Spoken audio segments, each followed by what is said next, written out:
Welcome back to ET's Facebook page. Oh my gosh, today is such an exciting day. I'm Deidre Behar. This is Kevin Smith and his daughter, Harley Quinn Smith. So excited to have you both here with us. Thank you for very coming. Cool to be here. I'm an old school ET fan back before there was an internet. Entertainment Tonight was the only way a movie fan, TV fan could get a lot of their information, that and like the arts or movie section in newspaper. So I've been watching this show since the inception. I'm a John Tesh, Mary Hart guy from way back in the day. I remember watching the episode live when they did coverage of Ghostbusters 2 when Bill Murray gave words to the Entertainment Tonight theme song. Da-na-na-na-na-na, and he sang Entertainment Tonight. Oh my Entertainment gosh. Tonight. Oh, Wow. when you've had a very bad day, there's entertainment tonight. He sang that. I remember committed Beautiful. that to memory. I saw it once, but it was so perfect. 'Cause I was like, yeah, of course there are words to that song. They're not, but Bill Murray gave them to me. So anyway, long way of saying I've been around ET for a while. It's nice to be here. That is so wonderful. Thank you for sharing that. That means a lot. We Thanks love you here at ET. Thank you. I love Yoga Hosers. This is such a fun, quirky, insane movie. And why was your daughter, Harley Quinn, just perfect to start leading the way? Without her, there is no movie. Like I've seen a lot of people online are like, we can curse here, right?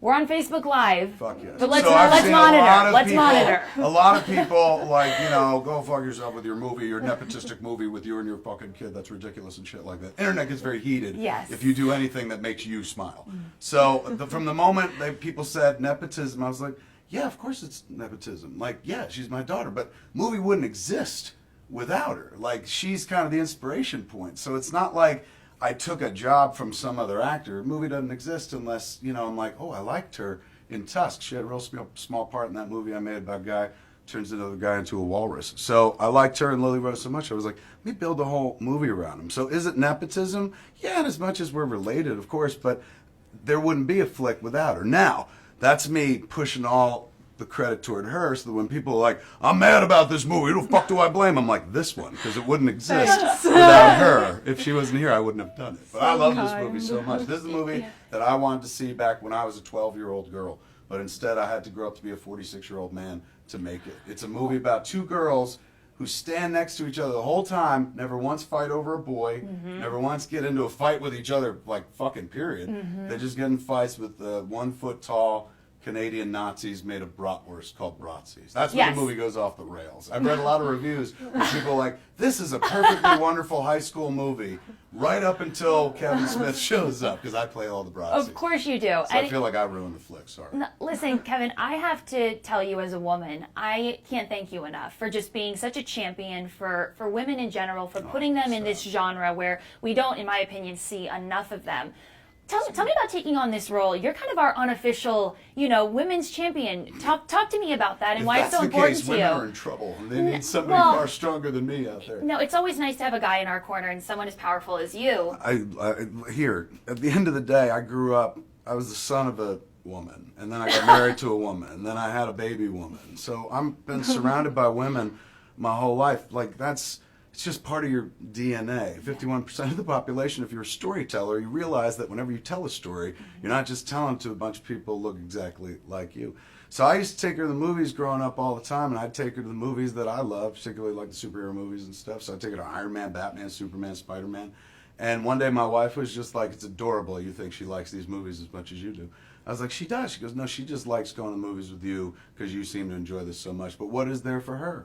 And I was like, what are you talking about? She's like, Kevin, Spider-Man, Batman, Superman, Iron Man. Like, there's nothing for a little girl. Right. Yeah. And I'm like, well, Pepper Potts is there. And she's like, the girlfriend, dude. Like, come on, take her to see Iron Woman, Spider-Woman, Batwoman. I'm like, they don't make those movies. She's like, well, now you are. That's the problem. And so in life, if you see a hole, you could either, this sounds weird. If you see a hole, fill it. Sounds dirtier than I meant it. If you see a deficit in life, or if you're going to sit there and you're about to bitch about something that doesn't exist, like, look in your kitchen real quick, make sure you can't provide it. I don't mind people complaining about shit in life, as long as, like, they can't do that thing themselves. And a lot of people can. So I sat there for years going, how come there ain't no movie I could take my fucking kid to? Forgetting that I was a filmmaker who could possibly do that sort of thing. And it took a few years until she was like 15, and that's when suddenly I was like, oh, after the Tusk thing, she never showed an interest in being in the movies or anything. So all of a sudden one day she was into it because of Tusk. So I could combine those two things. I could make the movie I always wanted to take my daughter to see, And I could literally like put her in it as well, make it a family affair. So Perfect. it kind of came from there. I love it. Thank you for doing that so much. Now, I got to ask you really quick. This is kind of a huge moment for you. It is you in a leading role, and how awesome. Your dad is directing you, and you've got your best friend, Lily Rose Depp, to your side as your co-star. Talk to me about the incredible dynamic on set working with so many close people in your life. Yeah, I mean, it's absolutely surreal to have your first job be your own movie with your best friend and your family and all these actors that you've looked up to your whole life. Yeah. Definitely Incredible. a pretty unique experience Brilliant. that other actors, I'm guessing, maybe don't have. And Right. I just feel so incredibly thankful to have that as my first experience. And it's so weird because I feel like I don't deserve it in a way, but it kind of makes me just want to work even harder from now on because I had such an easy transition into this world. So now I kind of have to work like twice as hard, I feel like. Don't beat yourself up, I was gonna man. say, Everyone gets a break and look, stuff like that. You But just happen to be this happens related to no the one. break. Like, this is very lucky. It happened to Ben Affleck, and he wasn't my kid. Happened to Jason Mewes, and he's technically almost my kid. So, it happens to people. And yeah, it's like, again, I keep pointing out, you brought something to the table. Everyone brings something to the table. This wasn't me going like, push this kid in the show business, because that's what the family does. She was a bass player, so I never thought she'd do that. But you showed A, interest, and B, a natural aptitude. And suddenly I was like, if she likes this shit, I used to do this shit really well back in the day. Not so much anymore. But I do this shit. I can literally put her in movies. Like, everything you described about this like first time experience is awesome for her, except it comes with a price tag. The movie is a Kevin Smith movie. Yes. You know what I'm saying? So Right, that's and that's so- a deficit. She'll be working off that deficit for the rest of her life, because she's like, yeah, I started in a Kevin Smith movie. Well, but the that's best thing not could true. absolutely Well, true. he's- Watch 1 year you're saying that shit. No. Talk to Affleck, talk to Jason Lee, they all say it. But this is the nice thing though. As she goes forward in life, she started in a place where I could kind of show her like, this is how it's kind of supposed to be done. Maybe not the quality of the flick or whatever, because that's different. But from you showed her the storytelling. ropes. This is this is the world. This is how you conduct yourself in this world. More importantly, like it's deportment on a set, which to me is the most important, because once you get to a set, most people can act. That's why they got there. They gravitated there. They cream rises to the top. But some people get to a set and just don't know how to conduct themselves, like, and act like assholes. And we read about that shit all the time. And that was Yikes. my biggest thing going into the movie. I was like, kid, go into the movie business, go into the entertainment business is wonderful. It's wonderful to get paid to make pretend for a living, but never be an asshole. And I've been an asshole from time to time, so here are the pitfalls I could show you and stuff. So when her and Lily Rose and I would rehearse, we'd read through the script, but then we'd spend a lot more time talking about how to conduct oneself on set, what all the positions are in a set, and how even the person who's like bringing you your clothes or bringing your coffee or something like that, the lowest PA or intern is as important as the director, because everyone there involved trying to make you guys look good. You know, that to me was the most important. They'll develop as actresses as they go, and they had natural ability to begin with. So I could nurture it, but I can't inform that. Right. But one thing I could inform is, like, from now until the end of time, whenever they step on a set, they'll step on a set ready to work and with a good mindset, positive mindset. It's when you're a paid child for a living, and that's what every performer is. You're paid to make pretend for a living. There is the pitfall that, like, since you are a paid child, you will act like a paid child. Try telling any creative person no and watch what happens. Maturity falls away so quickly. So I was going to ask you, obviously you've grown up privileged. You have an awesome, famous rock star dad. How did you avoid raising a child with entitlement and with all these issues? So many young kids who have privileged lives kind of, find themselves in precarious situations, yet this young lady is so poised and talented and well-spoken. How proud are you of her? Insanely proud. Like, of course I have to love her by virtue of the fact that she's my daughter, but I don't have to like her as a human yeah. being. And I do like her a lot. Like, I have fondness for her. I would hang out with her if we didn't know each other. She's got a good head and heart. That's the most important thing to me. She's got a lot of empathy for people. The things that should hurt people's feelings, like hurt her feelings, really good person. How that happened, honestly, like, is You and your wife. Is I give all the credit to Jen. Like, genetically, or my DNA is there, but it was Jen. Like, Mom spent the most time with you. I was running around as Jay and Silent Bob and stuff, and we'd put Harley in the movies, and I spent more time with my kid than my father got to spend with me, because he had a real job, and my father spent a lot of time with me. But that being said, primary caregiver was always Jen. My wife gave up her entire life and all the things she could accomplish on her own to raise a baby woman. She was like, I get one shot at this. She Yeah, never let's do wanted it to have right. another kid. She's like, let's do it absolutely right. And once she knew that she was having a girl, the entire course of her life changed, and she worked on like shaping Harley into what she is. So whenever I see Harley, naturally I see my daughter, I see her own person, but I see the strong work that my wife did while I was off fucking around with a backwards baseball cap and stuff. And what I recognize in myself and her is the stuff that you can't avoid. Like, you know, she's kind of, her and I are like twins, except like she's dickless and beardless, essentially. So we're very in sync with one another. Yeah, it's true. It's beautiful. And for you, kind of building off of that, you know, you've been such a wonderful advocate for girls using your platform on social media. You've spoken out about bullying. You've spoken out about that horrendous Uber incident, whatever that was. Where do you get this confidence to use your voice? You're so young, but your voice is so powerful. Where do you get your confidence from?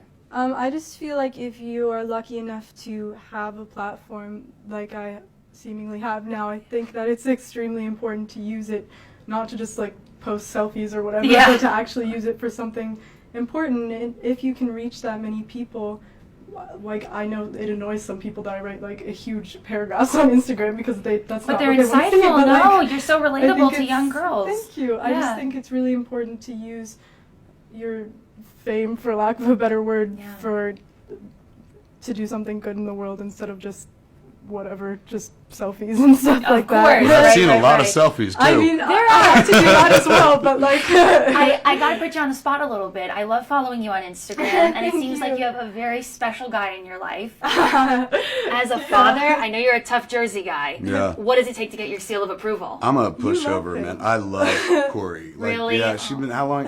Over 3 years? 3 years. She's been dating Corey for like over 3 years, and this kid is it on a stick, man. Like, I may like him a Wow. little better than her. He's such a good guy. I think you do as well. Just by virtue of the fact that I know what guys are like. I was one, and I grew up around others and shit.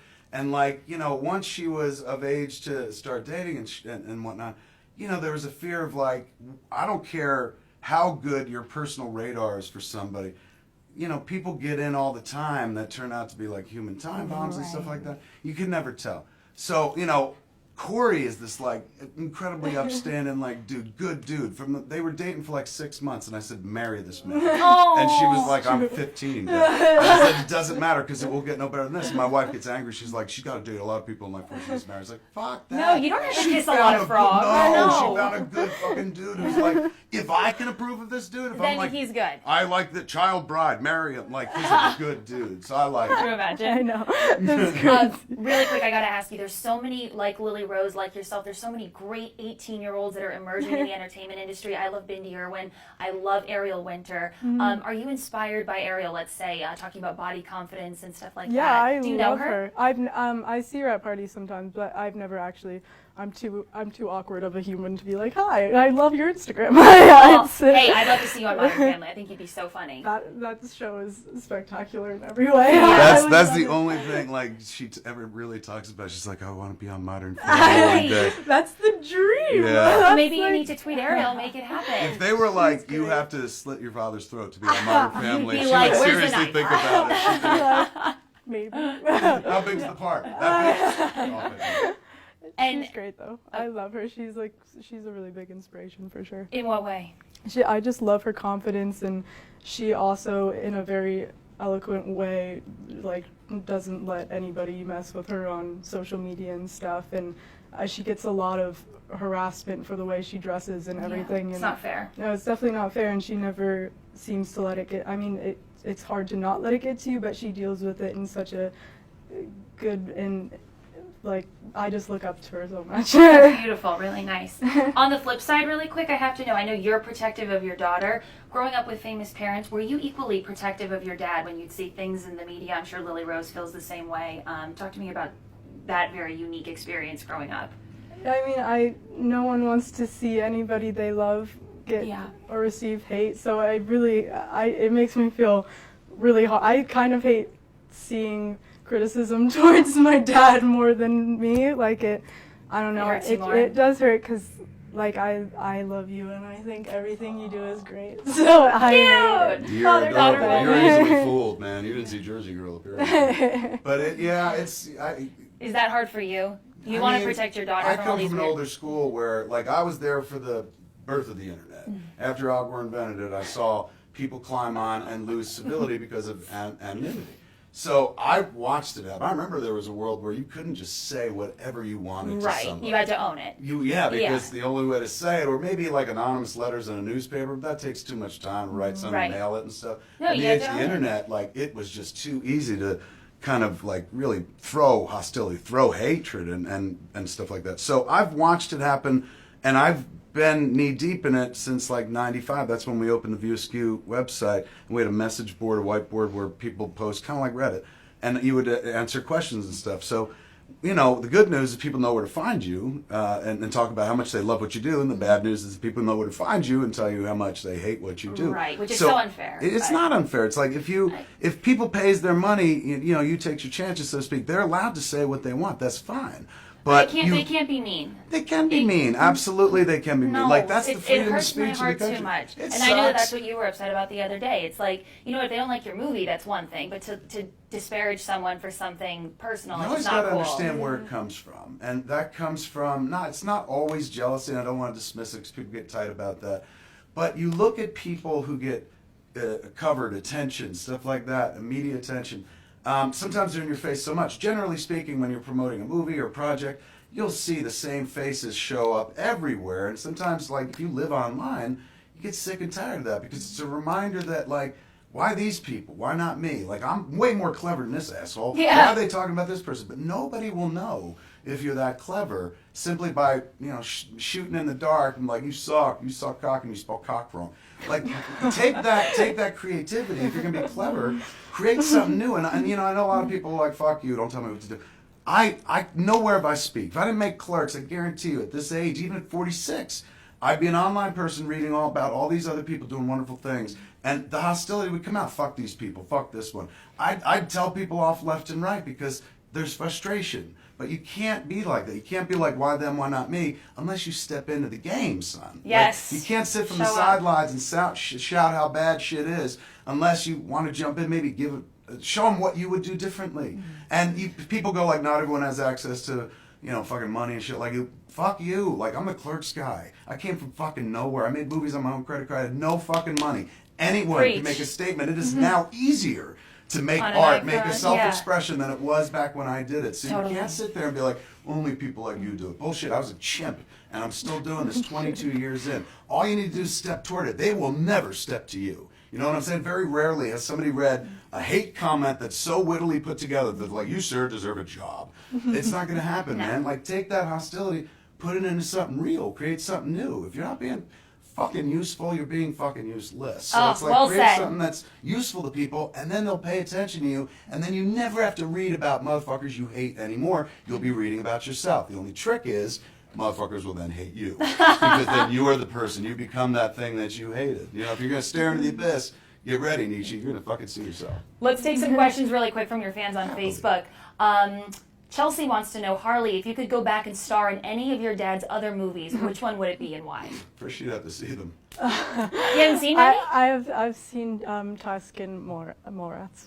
I think you'd be awesome in Mallrats. Come on. Like most of the world, she's not familiar with the body of work of Kevin Smith. Oh, you good have to. They're reason. iconic. You brought up Mallrats really quickly. I have to ask you, Kevin. Yes. We recently sat down with Shannon Doherty. Yeah. And when we said, you know, you've had a lot of celebrity outreach, she's going through a very tough time right now. She praised She you. didn't talk about the email, did she?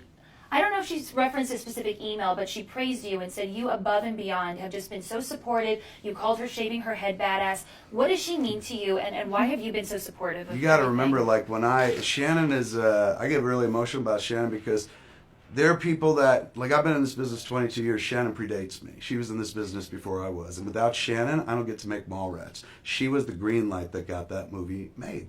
So that was the first movie I had, like, a budget for. That was me making a movie for Universal. Like, Clerks I made by myself with friends on credit cards. I was an indie filmmaker. I got to step into a studio setting. The only reason I got to make that goofy-ass movie, which was pitched literally as Clerks in a Mall, was because Shannon Doherty, who was coming off of 90210, was super heat on her, like, said yes to doing the flick. Now, what does she mean to you? Everything. She was the path to the future. That movie didn't do well. Like when it came out, that movie got received worse than Yoga Hosers. I'll be honest with you. The critics hated it. Movie died at the box offices and stuff. But here I stand 21 years later after the movie came out. Universal Television and I are going out at the end of September to pitch Mallrats the series. Yeah, that movie is the most beloved of anything I've done. That's the one that people come up to me and talk about in real life, online talk to me about, and that doesn't happen without Shannon. Like Shannon was the facilitator of all that. So I started my career with her, and when I say that, like she wasn't there for Clerks, but when I think of my career, I think of the moment I got paid professionally to do it. When a studio was like, "Yeah, you're good enough to give money to. Here's $5 million, go make that Mallrats movie." So years later, I wouldn't dream of moving into the Mallrats series without her. Her character Renee plays Harley's character's mom. So You get to work with her. Renee. So Shannon and Jason Lee, Renee and Brody from Mallrats. Brody Bruce had a daughter named Banner Bruce. That's who Harley is. So she would play alongside Shannon. So when Shannon got sick, naturally, I was like, hang in there, stuff. When she shaved her head, that's when things got serious. Yeah. When she shaved her head, I sent her an email going like, that looks so fucking metal. You rock. Get better soon because we're heading toward Mallrats. Mm-hmm. And she wrote back very quickly, I'm not too sick to work. Don't worry. Get moving forward. So the only question would be like if she wants to incorporate any of that into our storyline. But my suspicion would be like, no, dude, I'm dealing with that in the real world. In Mallrats world, let me not have to Let play me have that fun. stuff. Exactly. Are you kind of in awe of her strength? And am I? In awe of her strength. Yeah, what a great way to put it. Yes, I'm in awe of anybody's strength when they have to face the unknown or face something that, nobody likes to talk about mortality. We all want to believe we live forever and stuff. That's why we're interested in shit like this as opposed to finding cures for death or whatnot. We know it's inevitable and stuff. Disease is sometimes inevitable. So we like to sit around and preoccupy ourselves with like pop culture and movies and stuff like that. So when the real interrupts fake life, and we all out here live make pretend lives, make pretend for a living. When the real encroaches, man, yeah, absolutely. It stops everybody. And instead of appreciating people like, I love that person, I love their movie, they're a genius, you appreciate the genius of somebody who's facing the unfaceable with absolute grace and good humor. Yeah. And you're like, you're my fucking hero. Yeah, she is such a badass. Yeah. You guys are badass. I'm so excited about Yoga Hosers. Congratulations. Thank you. Go see it in theaters, you guys, September 2nd, Yoga Hosers. And tonight, too. And tonight, too, There's a special Fathom screening. event screening, yeah. Yes, very cool. Thank you so much, Kevin Smith, Thanks for Harley having Quinn me. Smith. Pleasure. Thank you guys for watching. Bye. Bye-bye.